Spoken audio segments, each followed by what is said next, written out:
Hello everybody and welcome back to Ozymandias! And before we get to the Ozymandias we have to go to the Joolishka, which after 4 long years has finally reached her maneuver node. Yeah, we're doing a transfer burn back to Kerbin, and we've already skipped ahead to that long footage of just one vehicle burning a lot of fuel. So here we are. Kerbin in the middle, of course, and I've already set another maneuver node in the way in the future to check if I have enough Delta V left to make it back home. So yeah, this is looking good. And if you can see in the top left corner, the Ozymandias still has many years until her maneuver node to Urlum. So we're setting another one, and we are already on our burn around Kerbin. So yeah, this was really cutting it close. Once I was in the sphere of influence of Kerbin, I performed a small radial burn to get the periaps even closer to the planet. That enabled me to use the Oberth effect more efficiently and lower the meters per second of Delta V I would have needed to perform this burn. So yeah, we have successfully managed to get the Joolishka back to Kerbin, and I'm really proud of that, because that was one hell of a storyline, and she's glowing red hot. Or yellow hot? Well, nevertheless, we have to do some finalizing. I want to raise my periaps a little bit, because I think 80 kilometers is a bit too shallow. Well, not really, but I feel more comfortable if it's higher. And also using the rest of the fuel, we're burning everything. We're using the rest of the fuel to get her a little bit closer. But that's it. We are bingo fuel. We don't have anything left, but we have successfully fulfilled our mission to deliver a lander to the Ozymandias. And yeah, we can now bask in the glory of the sunlight before our home planet.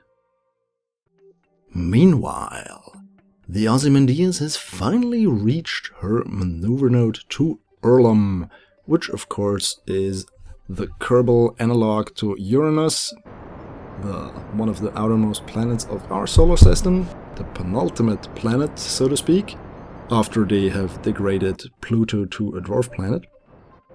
So we perform one maneuver node to get close to Urlum, then we perform another maneuver to get the actual encounter.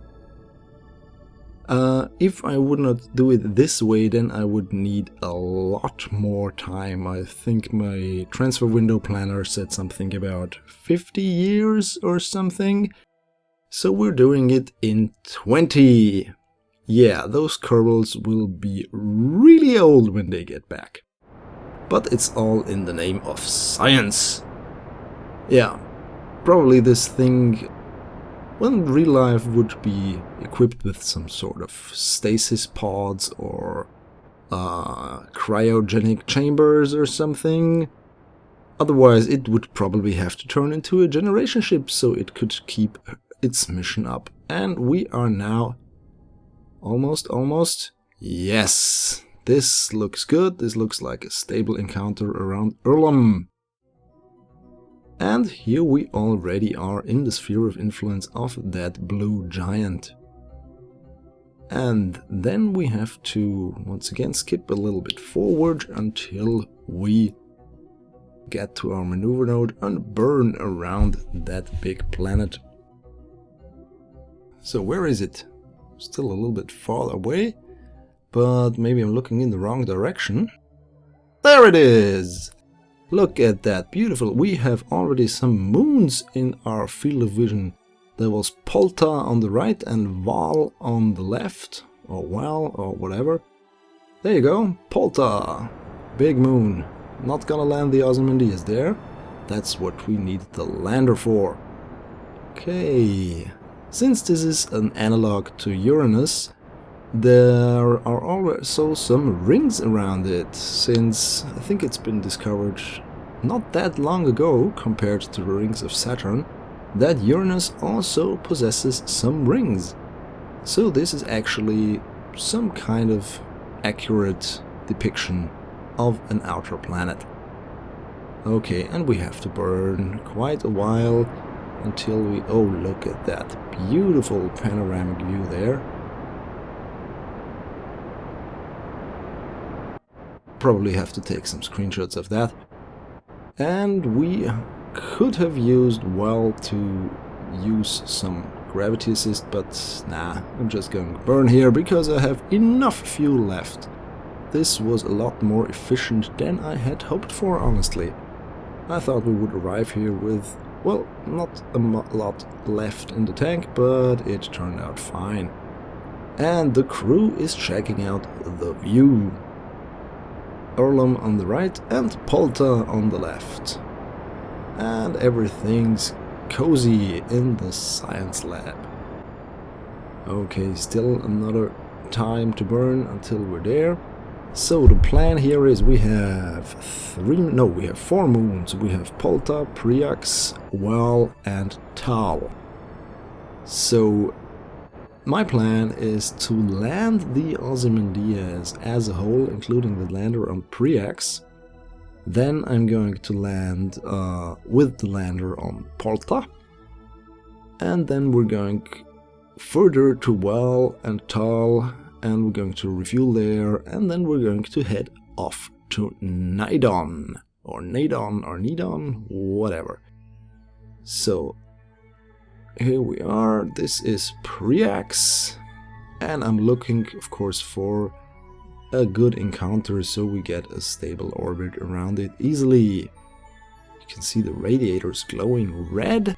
This is, I think this is actually a bug, because while it's okay that they start glowing when they're really hot, as soon as they have cooled down, they still stay red. So yeah, unless you quick save and reload, and yeah. Okay, but still we have to perform another burn. Everything cool, as you can see here. And we're getting close to our encounter. Priax and Polta, they're really strange because they are actually on the same orbit. It's like Priax is chasing Polta, and if you read the science messages, then it also tells you that Priax looks like it has been bombarded by debris falling off of Polta. Okay, this is looking great. And we are still in a safe margin regarding our thermal energies. Okay. So we have to get to the encounter, then we have to check if our orbits, you can see here, Priax and Polta on the same orbital plane. There we got them, both of them. And Urlum, of course, in the background. We're not going to land there, that's quite impossible. Okay, the final maneuver before we land. Let's get into orbit. And of course, let's use this time to do some science. Of course, we have plenty of time to gather all our experiments. And then, of course, get them to the science lab, which is already quite stacked with results from our previous encounters and experiments. Okay, so we're here reading and gathering science. There we go, resetting and storing the experiments. And once again, saving them. Okay, and now it's time to burn. Boom, there we go. Okay, the thing I'm going to do is I'm going to get the stable orbit around this moon. Then I'm going to use my probe, my resource scanner, to locate a suitable landing site, and then the Ozymandias itself will go down there and refuel. Doing some time acceleration, even though physical time acceleration also accelerates thermal buildup way quicker than it should. But no worries, we're doing fine over here. Okay, but now it's time for my resource probe. Just reactivating all the batteries and tanks, because I locked them down as soon as I dock it with the Ozymandias itself. Trying to locate the probe in there. There's a probe core in there somewhere. Because I don't want to control it from the docking port. Okay, so we have to get this in a polar orbit with an apoapse and periapse higher than 25 kilometers. These are the rules set by the game, so I can scan this celestial body. Okay, in real life, of course, you would have to take many orbital passes until you get a clear picture of the planet. In this game, you just have to get a stable polar orbit, scan the bugger, and then you're good. And look at that! Those are the resource locations, and this looks very promising. I'm using the cutoff function to display only those areas with most of the ore. And yeah, since we still have a lot of delta V left in that probe, why not use that to get to Wal and then of course Tal, that small moon you can see here. This is a really interesting constellation. There is a moon around a big planet which also has another moon. So Urlum is, well, it's almost its own planetary system, so to speak. Okay, so the target is Tal, and once we get there we can gather some more resources. Well, not gather more resources, but gather more information about resources. And this will take quite some time, so we're going to skip ahead with our time warp. No, I'm not going to sing the time warp from the Rocky Horror Picture Show.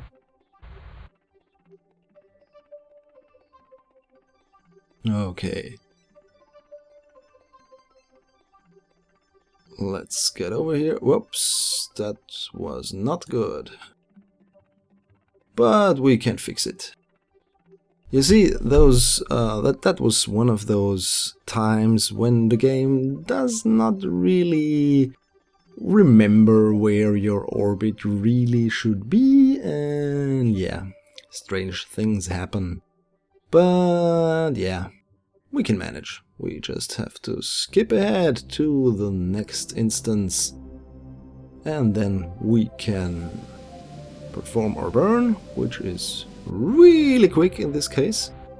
Tiny craft, not a lot of energy you need to propel it forward. Those are the advantages of tiny probes. Okay, and then we got another encounter, and this should enable us to get... Well, that looked interesting. Look at that orbital path. Okay, this looks better. And once we're circularized, we have to wait and see how we get an encounter with Tal, where we want to perform our resource scan. Okay, this is looking good actually. Setting the target to Tal. Setting the plane a little bit better.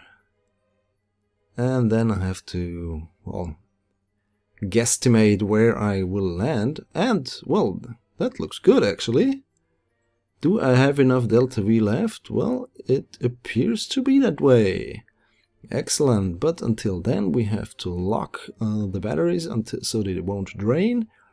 And we get back to the Ozymandias until that maneuver comes up, because we are right above the bounty, the mother lode. The big vein of gold, so to speak. There it is, and that's where we want to land, because we don't want to waste a lot of time gathering resources. And this looks quite promising.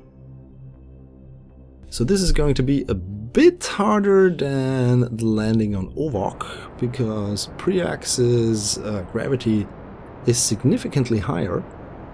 So yeah, let's see, wait and see what happens.